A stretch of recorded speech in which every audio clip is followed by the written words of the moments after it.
안녕하세요, 멋진 아재입니다. 여러분, 내년도 최저임금이 올라갈까요, 내려갈까요? 글쎄요, 내려가는 거는 뭐 상상도 못하겠지요.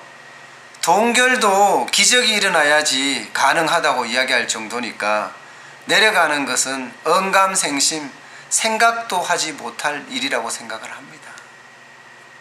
그런데 최근에 최저임금에 대한 속도 조절에 대한 이야기들이 계속 나오고 있습니다. 문재인 대통령도 속도에 얽매여서는 안 된다 하고 이야기를 했어요. 최저임금 만원 가는 것 말입니다. 그러니까 뭔가 속도 조절이 있을 것이다 이렇게 예상되는 부분들이 많지요. 사실 정부는 그동안 최저임금 결정 구조를 이원화하기 위해서 개편을 서둘러 왔습니다. 구간설정위원회하고 결정위원회 이렇게 이원화 말입니다. 그런데 이거 안 됐어요.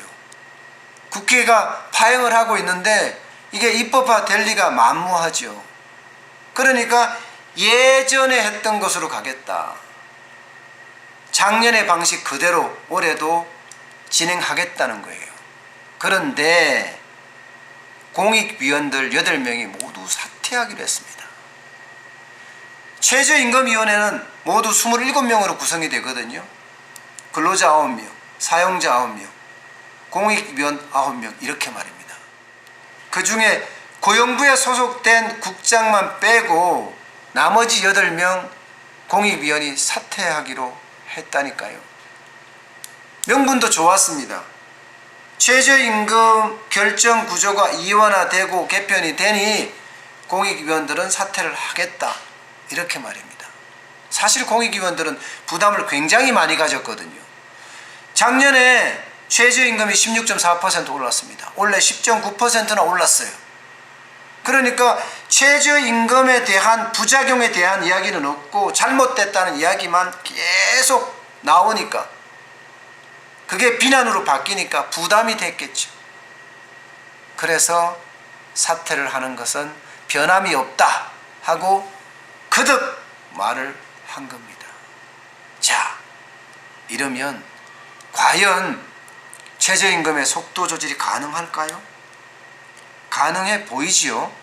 왜냐하면 공익위원은 전적으로 대통령이 임명을 하니까 대통령의 뜻에 따라서 변할 수 있으니까 아마 공익위원들이 그 뜻을 받아들일 수도 있겠지요. 그런데 문제는요, 여기서 끝나지 않습니다. 지금 근로자 쪽에서는요 19.8%, 20% 가까이 요구하고 있습니다. 사용자 쪽에서는 동결이죠. 당연히 이렇게 되면요 갈등의 폭은 커지고 또 싸움은 일어날 수밖에 없는 그런 구조가 될 수밖에 없는 상황이에요. 작년처럼 사용자 위원이 전원 퇴장하는 그런 사태도 벌어질 가능성이 굉장히 큽니다. 그렇지만 공익위원들이 다시 선임이 돼서 위촉이 될 거니까 아마 공익위원들의 의사에 굉장히 딸려 있을 거고 공익위원들은 대통령이 위촉과 회촉을 할 수 있으니 대통령의 의중이 반영되지 않을까. 그러면 지난 2월에 문재인 대통령은 자영업자들을 만났을 때 최저임금이 인상되는 방향이 맞다고 이야기를 했어요. 동결은 없다는 그런 추측도 가능하죠. 적어도 한 자릿수, 아주 그것도 낮은 한 자릿수가 인상될 가능성이 굉장히 큽니다. 그런데 이 낮은 한 자리도 자영업자 소상공인에게는 치명타가 될 수가 있습니다. 지금까지 계속 올라왔잖아요. 여기에 또 낮은 한 자리가 더 올라가게 되니까 어렵게 된다는 뜻이죠. 어디 자영업자 뿐이겠습니까?